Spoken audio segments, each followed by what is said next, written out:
Welcome back to episode 170 of Who Should You Choose? By far the record that I've ever gotten to in this series.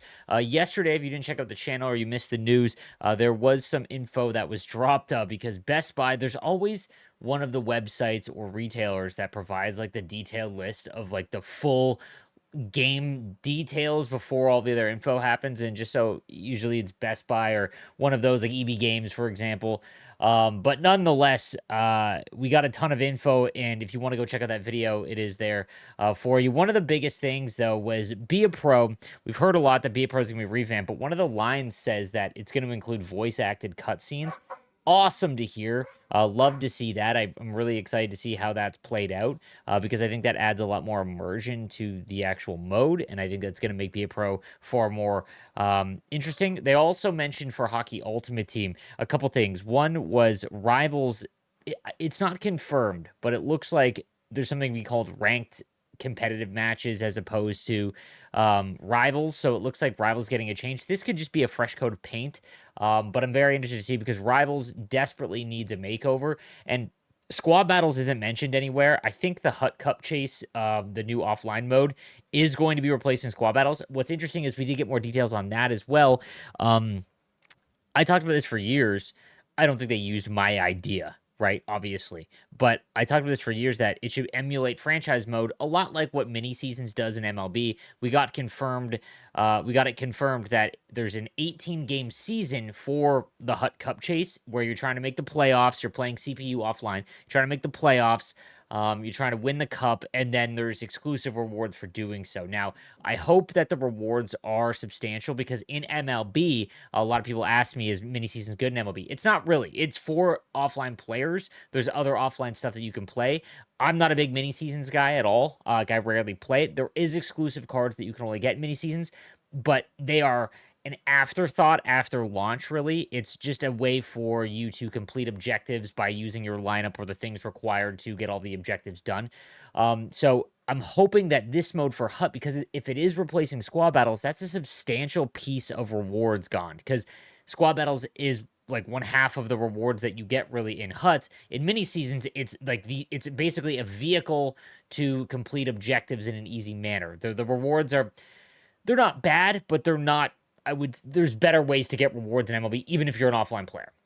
So I'm hoping that the rewards are substantial. I hope we get some flashy cards, like exclusive cards that you can only get for completing the Hut Cup Chase, but we'll have to wait and see on that. So if you want the full details on that, go check it out. It is on the YouTube channel. So let's get into today's questions and comments. We'll start with the most liked. That's usually what I do. So if you are new or you want to see a question answered, go through the comments and see if there's one that you like. Give it a like, and then I sort by that. So Ratsy, who is a mod in my channel, had the most liked comment, I believe. Salary cap can be awesome if done well. But with last year's content and how disastrous it was, we are likely to see it done poorly, and we will have limited only impact cards like McDavid on his entry level contract. Not to mention, the lack of cards will also really hurt chemistry. Also, fantasy could be hurt from it. If you had Pareko last year and he jumped out well ahead, he cost so much of the cap in wild card. If EA doesn't plan around this year, and we have a restrictive cap with fewer it will sewer fantasy. Why build multiple fantasy cards if you can only use one or two if they jump out well ahead? That is a very interesting point that I did not think about. Now, I talked about the salary cap yesterday. I'm not big on the salary cap. I don't know how it is going to work for the whole mode. I think the salary cap should only be in Hut Champs. And the reason for that is Hut Champs is for the top 1% of skill, right? And obviously team building is going to be required in that, but I think skill should be at the forefront. I think that if you have a restrictive salary cap in Hut Champs, then everyone isn't just loading up thousands of dollars into the game, and then you have a slight advantage because of that in Hut Champs. Now, you should get some advantage, but I think it should only be done in salary cap, or sorry, in Hut Champs. Now, the reason why is because it's Ultimate Team. You're adding a cap on what you can do. Now, we haven't seen it, and it might not really be all that restrictive, and it might be easy to get around. I'm not sure. It was shown that if you have multiple players that hit a chemistry bonus, not only will you get an overall boost, but it looks like you'll also be able to earn salary cap relief as well in your lineup, which is huge. I am in agreement here. there was no real. I would have loved to seen salary cap implemented in the summer in Hut Champs or in something to test it out, because I completely agree. Something that EA does horribly, in my opinion, is they do not scale the overalls and costs of things as the year goes along. So, for example, you make an MSP at the beginning of the year, cost 285s to make an 86 overall MSP. Not bad value. Okay, like it makes sense. As you go along, because of their way of doing it, it's just +2 or 2 cards of the lower overall gets you plus the +1 overall and a better card. So as you go along, it's not really that big of a deal. You get into the high 90s, 298s for a 99 is an absolute disaster of value. And the reason why they do that is because that's how their economy system is set up. It's like they don't adjust it. They don't take stock of what's happening based on what we're doing. They're just like, here's a blanket thing. This is how it's going to work. Enjoy, right? So with the salary cap, I didn't even think about that. Fantasy is going to be awesome this year because fantasy is going to be early on, but because of the early release, it's going to happen before the start of the season, which is fantastic because you got to shoot your shot. I love that. I love the risk reward of fantasy, but always every year, because NHL comes out in October when the season starts, there's always a few players that score a couple goals early on, and it's like those are the clear makes. Middlestad and Garland, for example, of last year. You never have to risk it. And I love the risk reward aspect of fantasy. I think it makes it far more interesting than any other event. And you're right, in Wildcard, you couldn't use 99 Parayko in Wildcard. It was like a $45 million cap hit, right? So I didn't think of that. And that'll be interesting because if the salary cap is game wide, not just in one mode, then like you can't use multiple fantasy cards if you hit, and that's going to piss a lot of people off. It'll be very interesting. There needs to be a way to address that. The other thing, I agree. I don't think it's going to hammer the people that are pay to win. I honestly, a salary cap, in my opinion, I think that the one thing it does is it really, like, you're limiting the guys that want to spend a ton of money because, you know, you're putting essentially a rubber band on how high you can get. But I was talking about this in another stream yesterday, that you know that there's going to be exclusive cards that come out that have like a fraction of their cap hit, and those are going to be the ones locked behind packs and in the store and whatnot, right? So it is going to be a delicate balance for sure. I think it is going to force us to make team build decisions, which I love. But I think after a while, it's going to piss a lot of people off if there is no flexibility and we earn all these cards and then we can't use them, right? Like this first time, a month into the game, that you have grinded, you've played a lot, maybe you spent some money, you pre-order bonuses, all that, and you've got a ton of cards that are good, and then you get like that, like a fifth icon, let's say, like an 86 overall, your fifth one, and it's like, okay, but now you got to take out like an 84 overall base Braden Point, and it's like, I don't want to do that. I earned, like, that's when it's going to get interesting because I think that's going to piss some people off and it adds friction to the mode. But I will say the fantasy thing is going to be very interesting because I want that discussed before the event. I want that stated. If it's going to be, if you're going to go all in on the fantasy event, this is one way for them to kind of stop the players that go all in on the event and hit hard, and now they can't use multiple cards. We don't know how ranked works. We don't know what the cap ceiling is. We don't know the cost of McDavid. We know too little to be up in arms about this yet. Totally agree. 100% agree. All we can do is theorycraft. I would say be cautiously optimistic about this. Could be refreshing to change to Hut, but also just easily turn out to be worse than 25. 1000% in agreement. When people ask me what are my thoughts about NHL 26 and am I hopeful for it, this is a lot like NHL 24. So if you go back and watch my NHL 24 video, I stated in it, because they introduced the full pressure system and the goalie fatigue system. And I said that it is the biggest change year over year to gameplay that we've had in potentially a decade since the defensive skill stick became a thing. I'm talking about year over year. I didn't say that people would enjoy it. I just said that it would be different. Now, this year, we had potentially the biggest difference in how we acquired content, and it was not well received for the most part. Not well received at all. This is going to be the biggest change to how we build our lineups that we've had like since you couldn't put defensemen on forward. Who's an OG of my channel that remembers Bernie Geoffrion being the number one D pair in Hut because he had a 99 shot. No one used defensive cards on defense in NHL like 18 because they all had really bad shots. You just put forwards there. When they made that change, you really had to like, okay, now I can't use forwards on defense, so now defensemen are important to go out and get. This is going to be a massive change, no matter what. And I think that it's just going to be interesting. It is going to be different, and that gives me hope because the same thing over and over again has just gotten so out of control and lame. But I'm with you that like I don't have a lot of faith it's going to be done well in the first iteration of it. Think about the XP. The XP path was great this year. If you actually, at the end of the year, you think about it, you got multiple upgradable cards. You got a free 99 or free whatever high overall card. You got multiple collectibles throughout that you could get packs with. Like, it was good. Was it what I wanted in terms of all of the rewards being there, so you're working towards it? No. But when you look back at the first XP path, good Lord, how bad was that? That looked like it was going to sink the game. So it'll be interesting to see how it comes out. Vazzy Tactics, forget the third one, and Snipe and Scores rosters single-handedly brought up Xbox sales simply for some of the best rosters. I switched to Snipe and Scores mid-2000 throwback. 100% in the grip. Talked about Vazzy a little bit in the last couple of videos, and Tactics is an OG. Shout out my man Cole. And then Snipe and Scores does those throwback where he'll like put in complete rosters of like the 2004 season. Be sure to check those guys out for sure if you are a franchise mode player or you want to try be a pro. I helped Maze.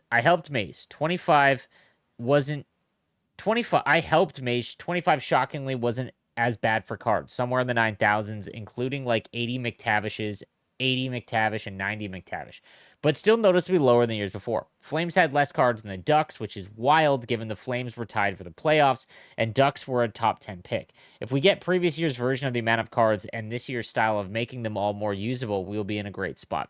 I'm with you. Yeah, like I said, last year we went back and looked, or they went back and looked, and it's about 2,500 less cards total. But they are far more usable, but they've got to be able to disperse it a little bit more evenly. Yeah, the Flames having few cards is crazy. And I think the Vancouver Canucks didn't get any until, like, later on in the year. Claus says, you nailed it with mascots. It is the preferred mode when my nieces and nephews are over, but why not keep it available in a couch co-op mode, perhaps like it already is with Three's Tour?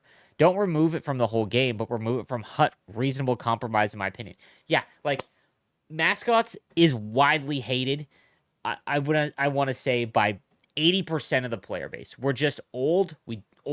We don't have the interest in like the gimmicky stuff, but there is a section of the player base that A, doesn't mind it, and B, actually enjoys it. That you can't just be like, this is bad because I don't like it. The wild card or the Hut, if you want to play mascots, yeah, make it in the game, but just make it a casual thing. Like, I don't want to be running around trying to win games with gritty or something. Like, I just, you know what I mean? It's just silly. It's silly. Yes, if some people like playing with mascots, that's fine, but don't force all players to play Muppet Hockey to get rewards which are scarce to begin with. That is it. That is it. I just hope that the boost for teams can apply to every team a player has played for and not the team that EA chooses to put them on a mastered card. This is going to be one of the friction points of the new chemistry system because I don't think they'll bring back the change of the team like it was in the early 2010s, like early Hut, where you like NHL 14, where you had like there was like a Carolina Hurricane. I use this as an example. There's like a Carolina Hurricanes card that you can put on Chris Pronger that would make him a Carolina Hurricane. So if he matched with another Carolina Hurricane, he would get the chemistry bonus. It's not going to be like that. I don't think. I don't think EA wants that at all. And personally, I don't want that at all. But the chemistry boost, I hope it's in depth. We saw a glimpse of it where it's like 3 Anaheim Ducks, right? Plus 2 overall. If you have another line of Anaheim Ducks as your second one and they get a plus 2 overall, I want it to be a plus 3 overall for having 6. And I don't think that's the case. I'm very skeptical that it's going to be team-based chemistry boosts.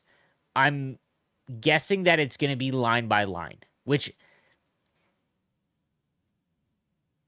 is interesting from a team build standpoint for the I would say the majority of the player base, let me know if I'm wrong, does not use a theme team.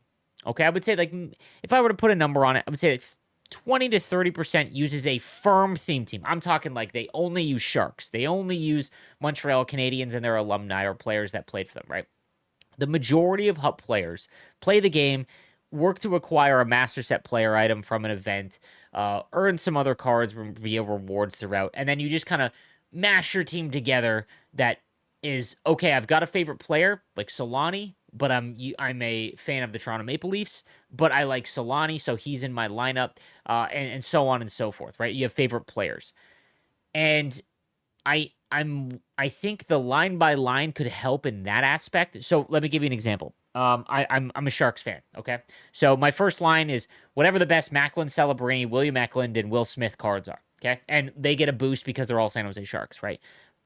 My second line, I also like the Toronto Maple Leafs. Okay, I follow them. I live outside Toronto. I grew up watching them as a kid. They got me into hockey. So let's say Sundin, Doug Gilmore, and Wendell Clark all get cards, and I'm like, okay, I watched them when I was growing up. I'm gonna throw them on my second line, and they get a boost, right? If it was like what MLB does, where it's team based, those three have no shot at providing anything to the chemistry because like the rest of my cards in my lineup would be Sharks, let's say. If it's team based, I'm hindering my whole team by not just putting full Sharks in. But that would be amazing for full theme team players. However, I think it's going to be line by line, which would mean that it helps out with the not firm theme team players, which is the majority of the players. So, like, give you an example. What would be a good one? I'm trying to think early on in the game. So you get like Austin Matthews Master Set player item comes out, okay? And William Nylander's X Factor comes out. Like I'm using NHL 25's launch, okay? And then you also had a Mitch Marner Team of the Week card. And let's say you got those and you could build a really strong line that also has a +2 to overall or an AP bonus or salary cap relief. The next event that comes out is a supernatural event. You went and got Nathan McKinnon. No, let's go. Leon Draisaitl's Master Set player from the Supernatural event. You also packed Connor McDavid's base card, and then you got Zach Hyman's fantasy card, example. And now they get a boost, and it doesn't take away from the boost that you could earn from the Toronto Maple Leafs. But again, I think the full team one is the best way to do it, but I have a feeling they're going to do it line by line. Very interested. But the bigger issue here, what I want to talk about here is I don't think it's going to be multiple teams. I think it's going to be like Jagr. It's a perfect example. If you're a Penguins fan and they release a Washington Capitol Jagr, you can put Jagr in, but he's not going to count towards that. Now, the interesting thing is that there's also nationalities. So if you were trying to build a theme team with Jagr and he's a Washington Capital, maybe you get a boost if you have other players from Czechia that fit into the off the top of my head, I can't think of Penguins that are from Czechia, but you get what I'm saying. Like that also helps. And I think there's an event chemistry as well. So whatever the type of card is. So there's other ways to hit the bonus. But I think for players that are looking for, a Vinny Danfus card comes out that's a Montreal Canadian hero card, he's not going to fit in your Sharks theme team in terms of getting boosts. The salary cap should be in select events only, not in ranked online. Imagine grinding for great cards you can't use. I don't see it. This is my thesis statement for NHL 26 and something the content team is going to have to deal with. And I'm not super optimistic on it, but I think that they would have had to have had these conversations for sure. Like, so it's going to be acknowledged. They'll have to figure that out. A salary cap in the full game adds a very interesting level of team building. It adds friction.